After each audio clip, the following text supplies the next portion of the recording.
నమస్తే, welcome to ఆయుర్మేగా health world. చాలా మందికి ఆయుర్వేదం గురించి చాలా రకాల అపోహలు ఉంటాయి. వాటిని క్లియర్ చేయడానికి మనతో పాటు ఉన్నారు డాక్టర్ నరసింహాచారి BAMS.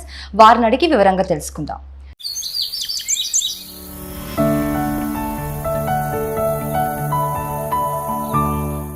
డాక్టర్, అలానే ఇంగ్లీష్ మెడిసిన్స్తో కంపేర్ చేస్తే, అలోపతితో కంపేర్ చేస్తే దీంట్లో ఆయుర్వేదిక్ మెడిసిన్ యూజ్ చేసినప్పుడు మనం పత్యం చేయాలి, ఒక డైట్ ప్లాన్ అనేది మెయింటైన్ చేయాలని అంటూ ఉంటారు. ఇది ఎంతవరకు నిజం డాక్టర్? జనరల్గా డైట్ అంటే ఆహారము, మనం వైద్య శాస్త్రంలో చెప్పింది ఏంటంటే ఆహారము, ఔషధము, దినచర్య అంటే డైలీ రొటీన్. ఈ మూడు కూడా ఏ ఒక్క వ్యాధికైనటువంటి కూడా వాడటం చాలా కంపల్సరీ అనమాట. సో అది ఇటు ఆయుర్వేద సిస్టమ్ అయినప్పటికీ కూడా అలోపతిక్ సిస్టమ్ అయినటువంటి కూడా, అంటే ఉదాహరణకి గ్యాస్ట్రిక్ అల్సర్స్, పెప్టిక్ అల్సర్స్ అంటే కడుపులో మంట, ఇటువంటి లక్షణాలతో కలిగేటువంటి కంప్లైంట్స్ ఏమైనా ఉంటాయో వాటికి మనం మెడిసిన్స్ వేసుకోవాలి. నెంబర్ 1.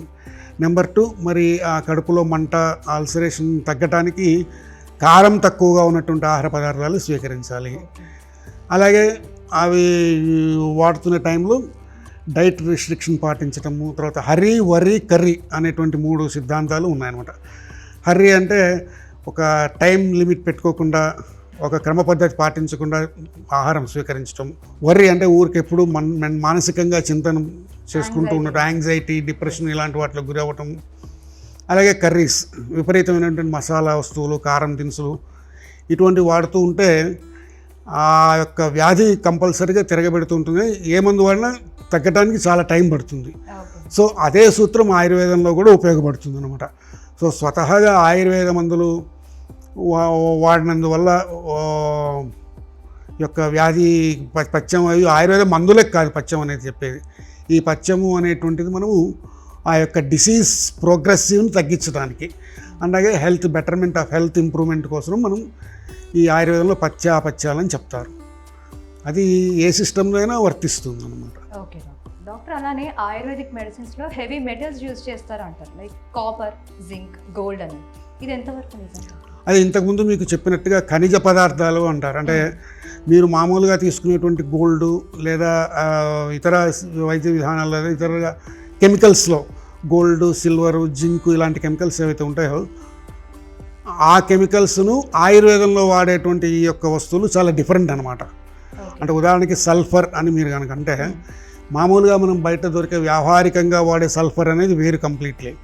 ఈ ఆయుర్వేద మందులో వాడేటువంటి గంధక రసాయనం అనేటువంటి ఇది చాలా డిఫరెంట్ అనమాట.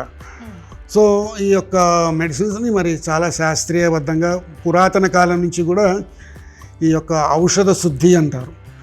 ఈ ఔషధ ద్రవ్యాలని శుద్ధి చేయటం, మారణ చేయటం. అంటే శుద్ధి చేయటం అంటే ఉదాహరణకి ఒక గోల్డ్ తీసుకుంటే ఆ గోల్డ్లో ఉండేటువంటి ఇంప్యూరిటీస్ అవన్నీ తొలగించడానికి శుద్ధి అని చేస్తారు.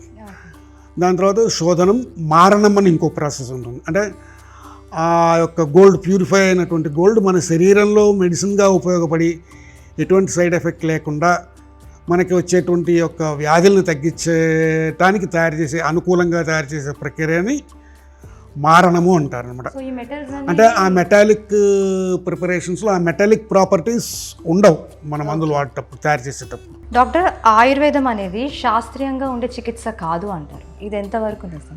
పూర్తిగా ప్రజలని మభ్యపెట్టి ప్రజలను తప్పుదో పట్టించడానికి చేసేటువంటి ప్రయత్నము అని మాత్రం చెప్పచ్చు. ఎందుకంటే అధీకృతమైన ఒక అఫీషియల్ హెల్త్ సైన్స్ అనేది ఒక ఆయుర్వేదంగా 5,000 సంవత్సరాల క్రితమే గుర్తింపు పొంది అభివృద్ధి చెంది వివిధ రకాలైనటువంటి గవర్నమెంటల్ ఏజెన్సీస్ అంటే 5,000 సంవత్సరాల క్రితం ఉండేటువంటి ఆరోగ్య వ్యవస్థలో భాగంగా ఈ ఆయుర్వేద వైద్యం అనేది ఉంటూ ఉంది.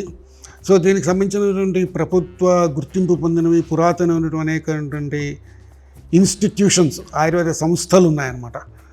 అంటే సుమారు 400-500 సంవత్సరాల క్రితం నుంచి కూడా ఉన్నటువంటి ఆయుర్వేద కళాశాలలు, ఆయుర్వేద సంస్థలు ఇవన్నీ ఉన్నాయి. వీటిలో ద్వారా వచ్చేటువంటి వైద్యులు కానివ్వండి, మెడిసిన్స్ కానివ్వండి, టెక్నీషియన్స్ కానివ్వండి, ఇవన్నీ కూడా కంప్లీట్గా వైద్య ఆరోగ్యానికి ఉపయోగపడేవే ఉంటాయన్నమాట.